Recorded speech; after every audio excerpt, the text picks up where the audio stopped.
We are bringing you team coverage of the ongoing migrant crisis on the border. We have ABC-7 Sam Harrisonwitz at Sacred Heart Church as migrants who are looking for work are trying to apply for work authorization in the U.S. And we also have Heriberto Perez at the border wall. He is giving us an update on the current migrant numbers in the El Paso sector since the fiscal year 2024 started in October. And let's begin with Sam. He spoke with asylum seekers about their process, trying to be allowed to get a job while they're in the country. And Sam, what are the migrants saying about getting authorization to work?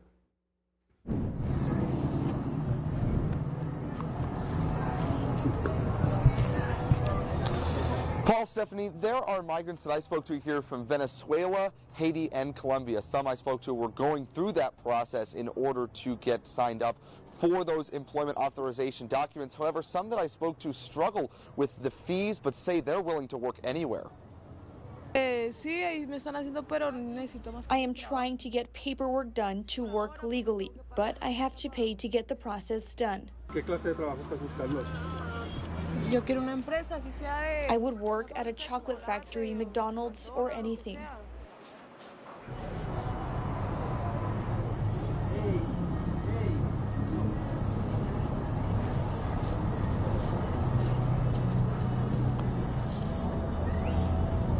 That Colombian migrant saying she's one of the few who plan to stay here and work in El Paso, hoping to find a job here locally.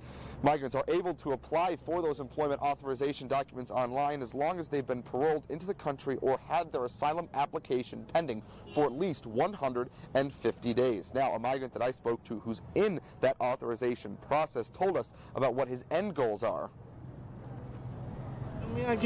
So my mission here now is to make money for my family in Venezuela.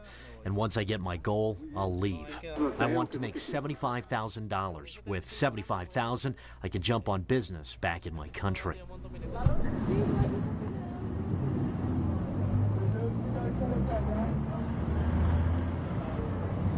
I also was able to speak to the CEO of the El Paso Hispanic Chamber of Commerce about the inquiries and calls they've received from migrants who are trying to get through that work authorization process on what the options are available to them. I'll bring you what I learned from the Hispanic Chamber of Commerce coming up later tonight after the game. For now, live outside Sacred Heart Church, I'm Sam Harrisonwitz, ABC-7.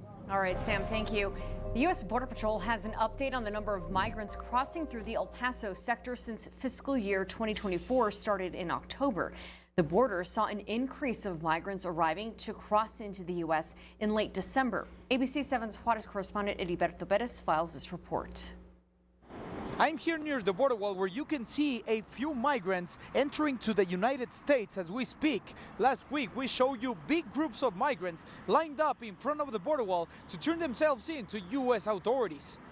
In this video from last week, you can see big groups of families waiting to be taken in by U.S. agencies. According to U.S. Border Patrol, during the month of December, they recorded an average of 1,095 daily encounters throughout the sector. In fiscal year 2024, which started back in October, El Paso sector agents have encountered over 44,000 migrants, rescued 160 people, and 14 migrants have sadly lost their lives. In a statement, they said, quote, "The U.S. Border Patrol processes people found at the border without proper documents using its Title VIII authority, which carries significant consequences, including barring people from re-entry who are removed for a period of 5 years." End quote. Border Patrol also said these consequences include placing individuals in expedited removal proceedings, allowing the U.S. Border Patrol to quickly repatriate individuals who have no legal basis to remain in the United States.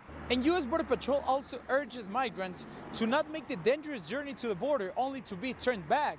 They also continue with their efforts to prevent migrants to listen to smugglers on both sides of the border. Reporting from Ciudad Juárez, Heriberto Perez, ABC-7. Thank you, Heriberto.